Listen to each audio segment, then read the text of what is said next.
तो देखिए ये इस चैप्टर का पॉपुलर प्रश्न है। माने कोई भी पूछेगा कि इस चैप्टर से कौन क्या आता है तो लोग बताएंगे व्हीटस्टोन ब्रिज आता है, और जो सबको जाने वही तो क्या कहलाता है, पॉपुलर। तो इस चैप्टर का ये क्या है, पॉपुलर।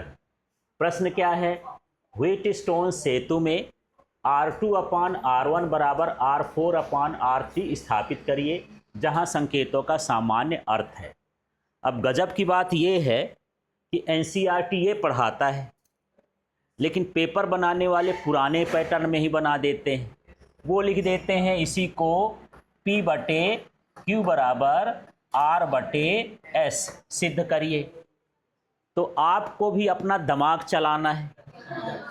क्या दिमाग चलाना है कि R2 की जगह क्या लिखोगे, P, और R1 की जगह क्या हो जाएगा कि जहां जहां R2 आएगा वहां P लिखना पड़ेगा, जहां R1 आएगा वहां Q, जहां R4 आएगा वहां R, और जहां R3 आएगा वहां क्या लिखना पड़ेगा, S। यदि प्रश्न बदले तो उसके अनुसार आपको भी बदलना है। ठीक है, समझ में आ गया। तो प्रश्न दो तरह से आता है, एनसीईआरटी के हिसाब से आएगा तो ये आएगा, और जो है यदि वैसे ही पुराने हिसाब से आया तो ये आ जाएगा। ठीक, और दोनों तरह से है। अभी लोग इससे बदले नहीं, बुक तो बदल गई है पर वो नहीं बदलेंगे, पता नहीं कब बदलेंगे।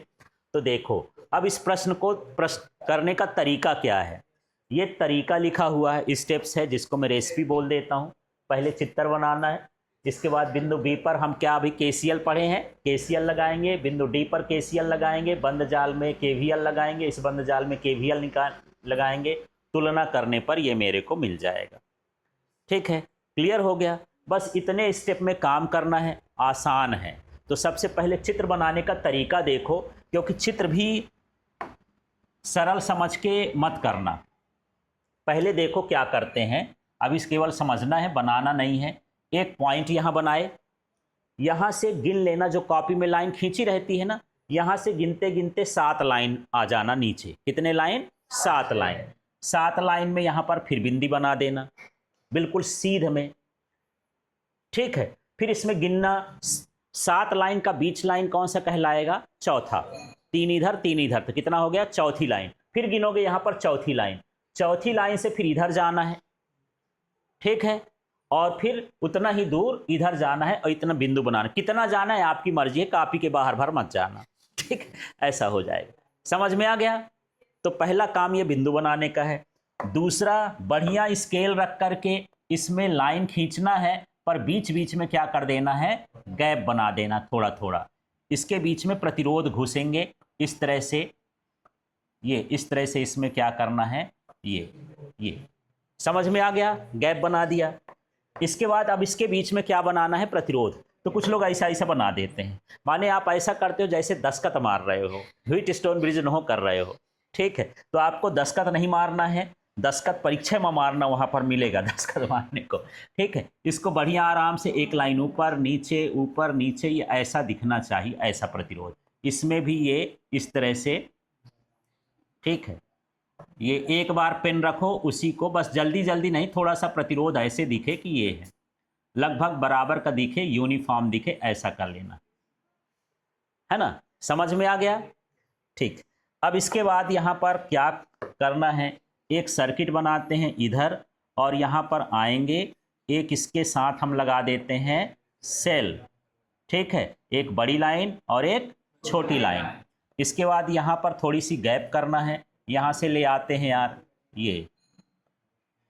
ठीक है, इस तरह से ये जोड़ दे आए, हो गया, समझ जाना। हाँ ठीक है, इसको बोल रहे हो। तो ये लाइन आपको बना लेना है। अब इसका नाम रखते हैं ना, ध्यान से देखते जाना, कोई कठिन नहीं। पहले समझ में आ गया किसको बनाना है, पहले बिंदी, बिंदी बना, छोटी छोटी लाइन, जो गैप में होगा उसको क्या बना दोगे, प्रतिरोध। ठीक है, अब इसका नाम रखता हूं, ये पॉइंट है ए, ये पॉइंट है बी, ये पॉइंट है सी, और ये पॉइंट है डी। और यहां पर जो सेल का विद्युत वाहक बल है वो क्या है, ई। एक यहां पर आप कुंजी भी लगा सकते हो, कुंजी का मतलब होता है स्विच। इससे हम जो है किसी सर्किट को चालू करेंगे या बंद करेंगे। ठीक है, ये वाला यहां कौन सा लिखेंगे, प्लस, ये वाला क्या लिखेंगे, माइनस। और धारा की मुझे दिशा बनाना है, मुझे धारा यहाँ लिखना है। ऊपर तीर बनाओ, नीचे काहे ऊपर, नीचे बना दूं, ऊपर बना दूं? पल पल में बदलते हो यार, इतना तो बम्बई का मौसम नहीं बदलता है ना। हाँ, धारा की दिशा धन से कहाँ की ओर होती? हाँ, तो धन से चालू होगा और इधर से घुस जाएगा, उधर से आके लूप बनाएगा, बंद में सर्किट में तो बहता है। ये धारा हो गई, यहाँ भी हम बना देते हैं धारा। ठीक है, ये क्लियर हो गया। अब यहाँ पर मुझे एक डिवाइस लगाना है, उसका नाम क्या होता है? गैल्वेनोमीटर। ये धारा मापी होता है जो धारा का पता लगाता है कि धारा बह रही है कि नहीं बह रही। नाम गड़बड़ है, कहता है धारा मापी हूं, पर मापता नहीं है, पता भल लगाता है, दिशा बताता है, बहुत कम धारा का मापन करता है। ये सर्किट हो गया। ठीक है, अब ये सज गया है, थोड़ा और सजाना है, इसको गहने पहनाते हैं। अब ये जैसे यहाँ ए बिंदु पर गया तो ये धारा तो यहाँ जा रही है, अब दो ब्रांच में हो गया तो ये बंट जाती है, इसको जितनी ज़रूरत है यहाँ चली जाएगी, उसको जहाँ ज़रूरत है उधर चली जाएगी। तो इधर देखो, मैं इधर यहाँ पर धारा गई, इसका नाम क्या कर देता हूँ? I1, और इस प्रतिरोध का नाम क्या कर देता हूँ? R1, इसके साथ ही कर देना है और इसको यहाँ तक पहुँचा देना है। ठीक है, अब ये धारा इधर होगी तो ये क्या हो जाएगी? I2, और ये क्या हो जाएगी? R2। मतलब R2 को आप P लिखते हो, यदि PQ वाला आएगा तो यहाँ क्या आ जाएगा? P, यहाँ क्या आ जाएगा? Q। यदि ये वाला हिसाब से चलोगे तो समझ रहे हो, उसके हिसाब से आ जाए तो ऐसे बदल देना। R2 को क्या लिख दोगे? P, और R1 को क्या लिख दोगे? Q। समझ में आ गया? अब आगे बढ़ते हैं, यहाँ तक तो धारा पहुँचा दिए। जब यहाँ गए तो ये भी दो ठो ब्रांच हो गया यार, है ना।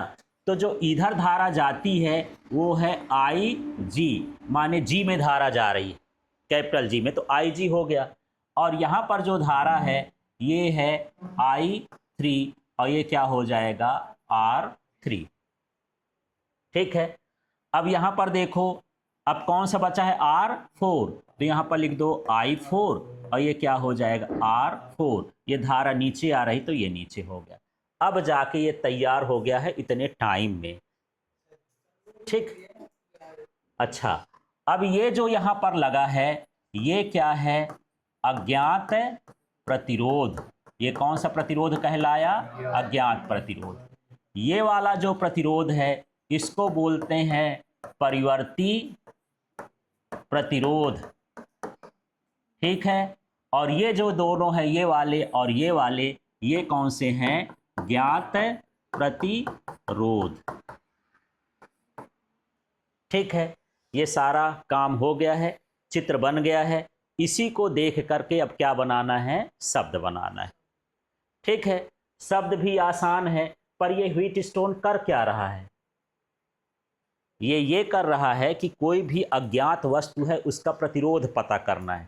जैसे मनुष्य के शरीर में भी करंट बहता है, पर उसका प्रतिरोध कितना है? वो रोकता भी है कि बहाने भर देता है, हर के अंदर प्रतिरोध होता है। तो एक काम करना, जिसका प्रतिरोध ज्ञात करना हो, मान लीजिए को, इसको लेटा देना, इसके पैर से एक ठो तार ला के इधर, एक ठो सिर से तार ला के इधर जोड़ देना, और ये सारा सिस्टम बना देना। ये इसका फिर सूत्र निकलेगा, उससे हम क्या निकाल सकते हैं? प्रतिरोध।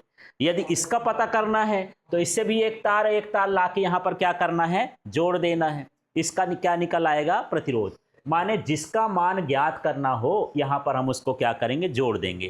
तो व्हीटस्टोन सेतु से हम अज्ञात प्रतिरोध ज्ञात करते हैं, जिसका प्रतिरोध पता नहीं है। जैसे हम कैसे जान लिए कि सिल्वर सबसे अच्छा चालक है, कापर उससे थोड़ा सा कम चालक है, लोहा तो बिल्कुल है बुरा चालक है, पूरा ही खा लेता, कैसे जान गए?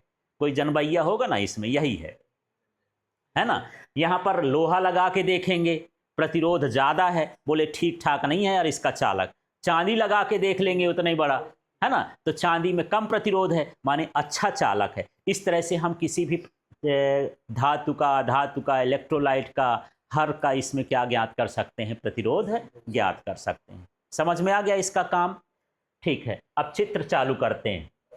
तो देखना, व्हीटस्टोन सेतु में चतुर्भुज की चार भुजाओं में, ये चतुर्भुज दिख रहा है ना, चतुर्भुज ABCD, चतुर्भुज ABCD की चार भुजाओं में कितने प्रतिरोध जुड़े हैं?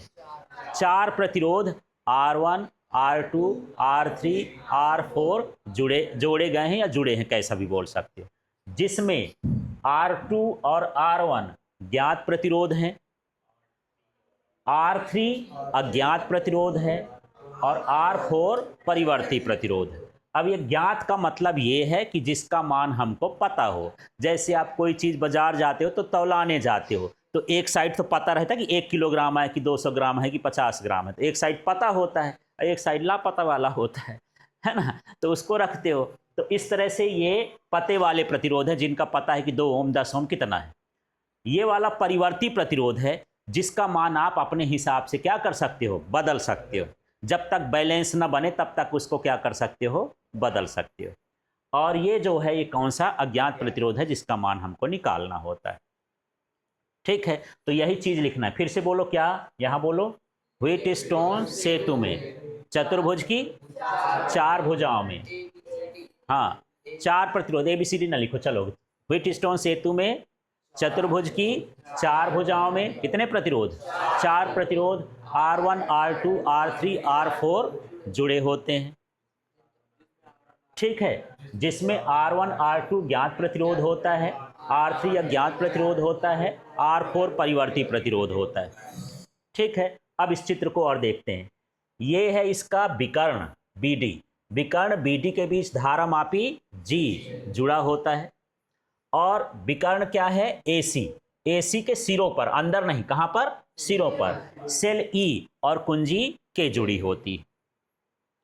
ठीक है, अब यहां पर क्या करेंगे, R4 के मान को इस तरह से व्यवस्थित करते हैं कि धारा मापी में कोई धारा प्रवाहित ना हो। भाई जब इसमें धारा जाएगी तो उसका कांटा इधर उधर जाएगा। धारा मापी का डिजाइन ऐसा होता है इस तरह से। तो यदि शुरू में क्या रहता है, यहाँ पर 0, फिर यहाँ रहता 1 2 और ये कितना हो गया 3, यहाँ 1 यहाँ 2, यहाँ क्या हो गया 3। अब मान लो धारा यहाँ है, कहाँ है धारा, पूरे सर्किट में देखें तो धारा, इसका कांटा इधर है, तो इसमें हम प्रतिरोध का मान घटाएंगे और बढ़ाएंगे। कब तक, जब तक कि इसका कांटा यहां न आ जाए। जब 0 में आ जाएगा माने उससे धारा प्रवाहित नहीं हो रही। तो R4 के मान को इस प्रकार व्यवस्थित करेंगे कि धारा मापी में कोई धारा प्रवाहित ना हो। ठीक है, तो इसे कहा जाता है सेतु संतुलन। जैसे एक तो तराजू में जाओ, तराजू में जब सामान तौलवाते हो तो एक साइड मान लो 1 किलोग्राम रखे, अब दूसरे साइड शक्कर तौल रहे हो, तो कहीं ज़्यादा होती है तो आप उससे निकालते हो, कम होती है तो उसमें डालते हो। कब तक, जब तक उसका कांटा मिल नहीं जाता है। देखते रहते हो, झांकते रहते हो कि हाँ कम दे रहा है कि ज़्यादा दे रहा है। ठीक है, महंगी चीज़ों में ज़्यादा नहीं देता, सब्जी वाली थोड़ा ज़्यादा दे देते हैं कि रोज़ मेरे से ले।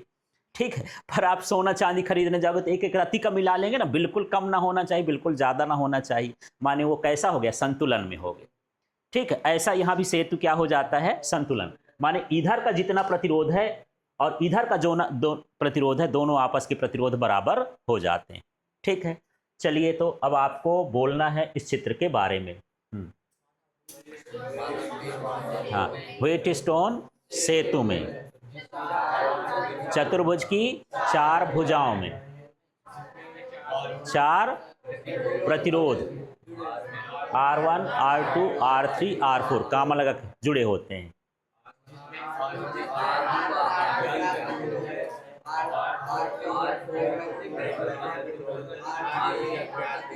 अब मैं इसलिए इधर उधर पूछ दिया कि आगे पीछे कुछ भी लिख सकते हो। ठीक है, फिर विकर्ण BD के बीच G क्या है, धारा मापी G जोड़ देते हैं, और AC विकर्ण के सिरों पर सेल E और कुंजी K जोड़ देते हैं। ठीक है, फिर R4 के मान को क्या करते हैं, इस प्रकार व्यवस्थित करते हैं कि धारा मापी में कोई विक्षेप ना हो। माने शून्य पर है विक्षेप, माने उसका कांटा इधर उधर ना जाए, कोई विक्षेप ना हो। इसे क्या कहा जाता है, सेतु संतुलन। तो प्रश्न पूछता है कि सेतु संतुलन है क्या। जब धारा मापी में कोई माने धारा मापी विक्षेपित ना हो या उसमें धारा प्रवाहित ना हो, तब हम उसे क्या कहते हैं, सेतु संतुलन की स्थिति कहते हैं। जब ठीक है, अब चलिए इसका व्यंजक हम लोग निकालते हैं, कैसे कैसे करना। भाषा समझ में आ गया?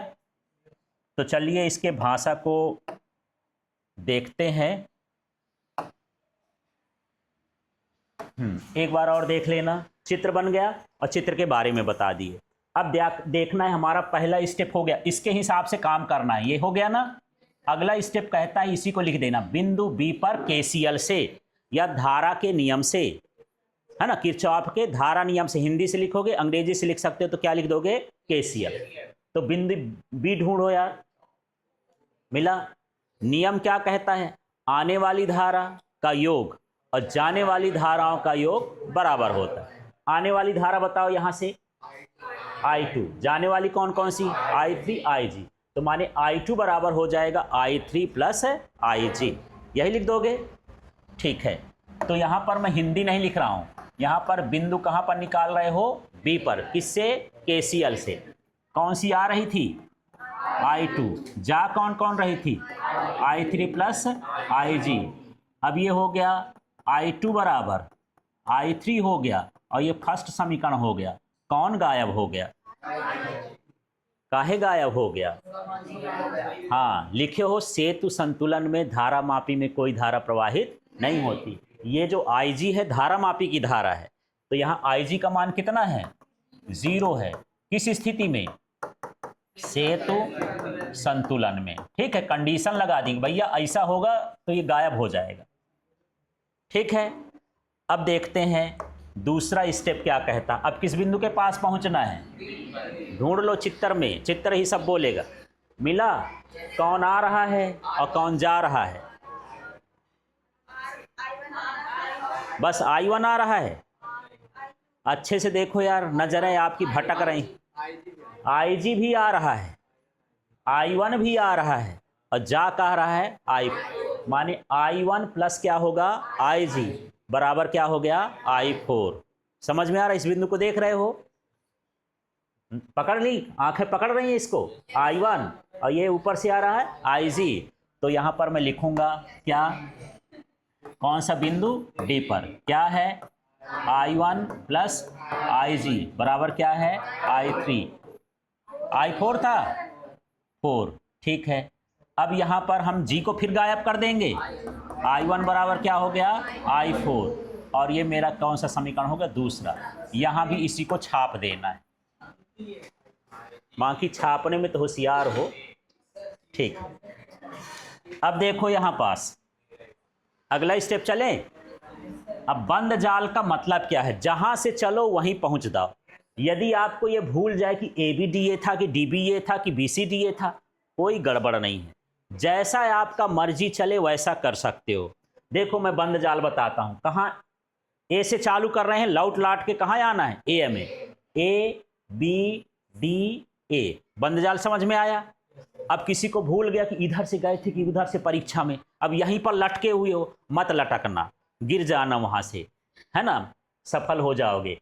यदि आप ऐसा लिख देते हो ADBA, तभी केवल आपको यह समझना है कि एक बार इधर का जाल लेना है, एक बार इधर का जाल लेना है, किसी भी क्रम से ले लेना। कोई लगा तो यहां इससे लिख सकते हो BDAB, ऐसा भी लिख दोगे तो कोई दिक्कत नहीं। डी से लिख दोगे DBAD, कैसा भी लिख दो। ठीक है, समझ में आ गया? तो इस बंद जाल में जो मैं भी लिखा हूं ABDA में क्या लगाऊंगा? KVL। तो यहां पर लिख देता हूं, है ना, KVL से। कौन सा? ABDA। ठीक है। अच्छा नहीं, ABDA। ये ध्यान रखना कि जो शब्द शुरू में रहेगा वही लास्ट में रहेगा, तभी ना वहीं का वहीं पहुंचेगा। ठीक है। अब देखना ध्यान से ये क्या है। मैं क्या लिखा हूं? AB। तो इसी को देख लेना। पहले मुझे इसमें डंडा ढूंढना है, इसमें नहीं, इसमें ढूंढो। AB ढूंढे, कहां मिल गया? ऊपर मिला। अब ये तीर देखना है। मैं जा रहा हूं कहां से? A से कहां की ओर? B की ओर, और तीर भी उधर ही लगा है। तो जब उसी दिशा में तीर हो तो माइनस में लिखना है। किस में लिखना है? माइनस। और इनका गुणा करके ये क्या लिखा है? I2। फिर क्या लिखा है? R2। तो इधर ऐसा लिखेंगे, ये लिख रहा हूं -I2 और क्या हो गया R2। अभी सूत्र लिखे थे ना sigma IR plus sigma E बराबर कितना होता है 0, उसके हिसाब से कर लिए। अब थोड़ा और चक्कर चलाते हैं। कहाँ तक पहुँचे हो अभी? बी तक। ए से कहाँ तक पहुँच गए? बी तक। अब मुझे इधर जाना है कि इधर आना है? हाँ, नीचे आना है। बी से कहाँ आ रहा हूँ? डी। इसमें धारा का पता लगाओ, प्रतिरोध का पता लगाओ, तो क्या हो जाएगा? IG प्लस में कि माइनस में? माइनस में। जब इधर आएंगे तो हाँ, माने तीर देख लेना है, तीर उसी दिशा में हो तो माइनस ले लेना है। तो ये मैं लिख दिया -IG और क्या लिख दिया G। ऐसे तब तक करना है जब तक वहीं ना पहुंच जाओ। अब कहां तक पहुंचे थे? डी तक। अब डी के बाद कहां जा रहे हो? ए की ओर। ठीक है, ऐसे जा रहे हैं। धारा पता लगाओ I1, प्रतिरोध पता लगाओ R1। धारा प्रतिरोध का गुणा करते जाना है, चिन्ह देखते जाना है।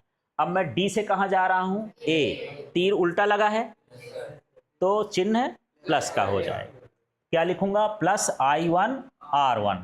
तो ये हो जाएगा प्लस I1 और R1, इन सभी का मान कितना होगा? 0। केवीएल कहता है कि उस बंद जाल में जो विभव परिवर्तन होता है, सेल का विभव होता है, सब मिला के क्या होता है? 0। इसलिए 0 कर दिए। यहीं पर पूरा दिमाग उड़ेल देना है। यहाँ दिमाग लगा दोगे तो सारा काम बन जाएगा। कुछ बचा के भी रख लेना, जिंदगी में बहुत काम देगा। अब ये हो जाएगा -I2 और क्या हो गया? R2 प्लस I1 R1 बराबर कौन हो गया? 0। कौन गायब है? IG का मान क्या होता है?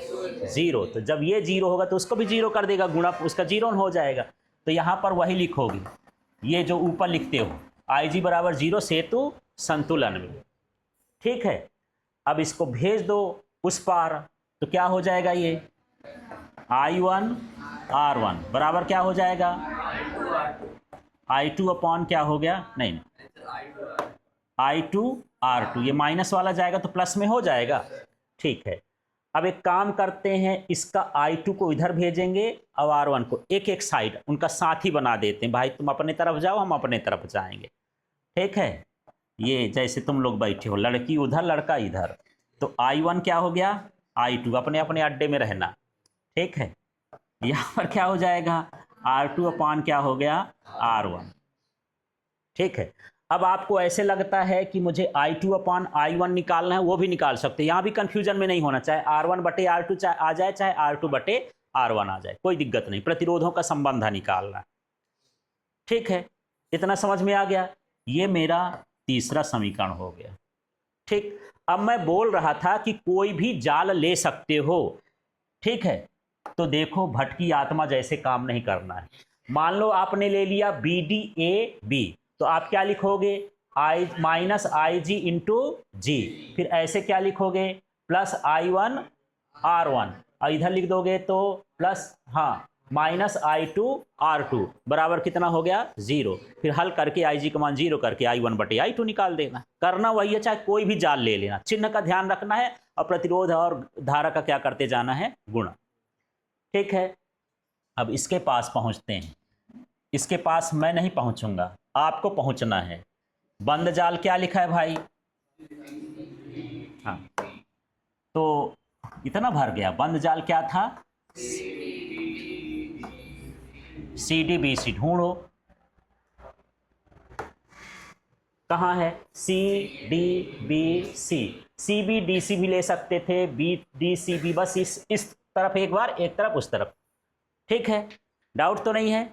हाँ, तो चलो अब चालू करते हैं यार। मैं लिया हूं CD लाइन का, देखो सब लोग, और आप लोग खुद बताओ। CD लाइन ढूंढो, क्या लिखूं? I4 R4 प्लस में कि माइनस में? मैं क्या लिख रहा हूं? यहां देखो CD लिख रहा हूं, माने C से कहां जा रहा हूं? D। उल्टी दिशा का है ना, तो प्लस में लिखोगे कि माइनस में? प्लस में। ठीक है, तो मैं यहां पर याद रखना यार, I4 हाँ, I4 हो गया, R4 हो गया, यहीं तो फोड़ना है आप। अब देखना है, CD के बाद D तक पहुंच गए। D से कहां जाओगे? B की ओर। तीर कहां लगा है? उल्टा। क्या लिखूं, प्लस में कि माइनस में? आई जी और जी, ये किस में होगा? प्लस में। तो ये हो गया प्लस है आई जी और क्या हो गया? जी। अब देखते हैं चित्र क्या कहता है। कहाँ तक पहुंचे थे? यहां तक पहुंच गए। अब इस लाइन में पहुंचते हैं। I3 R3, B से मैं C जा रहा हूं, तीर उसी दिशा में लगा, किस में लिखोगे? माइनस में। तो माइनस I3, हाँ, माइनस I3 और R3, और इसका बराबर कितना हो गया? 0। अब वहां कंफ्यूजन हो जाए तो एक राज की बात बताता हूं, क्योंकि राज मेरे यहां ही रहता है, उसकी बात बता देता हूं। यदि आप तीर को ऐसा ले लेते हो, आपको यह कंफ्यूजन होता है कि कहां प्लस लूं और कहां क्या ले लूं? माइनस। तो कोई ऐसा नहीं है, आप सीधी दिशा में प्लस ले रहे हो तो उल्टी दिशा में क्या ले सकते हो? माइनस। बस ये ध्यान रखना है, जब दिशा बदलेगी तो उल्ट। अभी हम क्या कर रहे हैं? सीधी दिशा में क्या ले रहे हैं? माइनस, और उल्टी दिशा में क्या ले रहे हैं? प्लस। आप उल्टी दिशा में प्लस ले सकते हो, सीधी दिशा में माइनस, जैसा भी करना हो उसमें भी आ जाएगा। तीर को देख लेना है, तीर की दिशा में प्लस ले रहे हो तो तीर की विपरीत दिशा में माइनस ले लेना। ठीक है, तो इसमें डाउट नहीं होना चाहिए। चलिए, अब आपका काम हो गया, सारा दिमाग यहीं तो खर्च कर दिए हो। अब ये कुछ गायब होगा इसमें, हाँ, तो ये क्या हो जाएगा? I4 क्या हो जाएगा? R4, और माइनस क्या हो गया? I3 क्या हो गया? R3 बराबर क्या हो गया? 0। किसी को भेजोगे? हाँ, तो ये हो जाएगा I4 और क्या हो जाए? R4 बराबर क्या हो गया? I3 और क्या हो गया? R3 बराबर कितना? कुछ नहीं, बराबर एक ठो लगा है। अब देखो, एक काम करना है, जो आपने समीकरण 1 में निकाला था उसका मान यहां पर रख देना है। I2 I3 की जगह क्या लिख देना है? I2, और I4 की जगह क्या लिख देना है? I1। जान गए? इस वाले में बदलना है। तो पहुंचते हैं, यहीं था क्या? हाँ, यहीं था। I4 को क्या लिखना था जी? I1, और ये R4 हो गया। I3 को क्या लिखना था? I2, और ये क्या हो गया? R3 हो गया। यहां पर लिख देना। कहां से पाए हो बताना पड़ेगा, समीकरण 1 एवं 2 से। ठीक है, वहां से ढो के यहां रख दिए। ठीक है, अब पिछली बार क्या निकाले थे? I1 अपॉन I2 निकाले थे कि I2 अपॉन I1 निकाले थे? यहां देखो क्या निकाले थे? I1 upon I2। और कंफ्यूजन में मत रहना, I2 अपॉन क्या लिख सकते हो? I1 भी लिख सकते हो, जैसे, बस एक जैसे निकालना है। कैसे निकालना है? एक जैसे। ठीक है, तो देखो यहां पर क्या हो जाएगा? I1 बटे क्या हो गया? I2 बराबर यहां क्या बचेगा? R3, ये क्या हो गया? R4। ये मेरा कौन सा समीकरण बनेगा? चौथा समीकरण लिखिए। अब जो है आप रेसिपी देखोगे तो रेसिपी क्या कहती है कि यहां तक तो पहुंचे हो भैया, जो समीकरण आए थे ना 1 और 2, उनकी क्या कर दो? तुलना। अब तुलना करने का मतलब क्या है? देखो, इसमें I1 अपॉन I2 है ना, और जो इधर आया है इसमें भी क्या है? I1 अपॉन I2, दोनों बराबर है। तो जब ये बराबर हैं तो इसके उधर वाले भी क्या होंगे? बराबर होंगे। गणित का नियम, इधर क्या लिखा है? R2 अपॉन R1, तो यहां क्या लिख दोगे? तुलना करने पर क्या आ गया? R2 अपॉन R1 बराबर वाला, जिसमें गोला मार दिया हूं ना उसको छोड़ देना है, बराबर इसमें भी गोला मार दिया हूं, यहां क्या हो जाएगा? R3 upon R4। ठीक है, आपको निकालना था कौन सा प्रतिरोध? R3। R3 अज्ञात है ना, तो देखो R3 बराबर कितना हो जाएगा? R2 अपॉन R1 गुणे क्या हो जाएगा? R4। इस तरह से ये सूत्र हो गया। आपको R2 का मान पहले से पता है, R1 का भी पता है, ज्ञात प्रतिरोध हैं, परिवर्ती प्रतिरोध का मान बदल रहे वो भी पता है। जब पता है सबका, तो इसका भी पता लगा सकते हो। ठीक है, इस तरह से इसको ढूंढ सकते हो।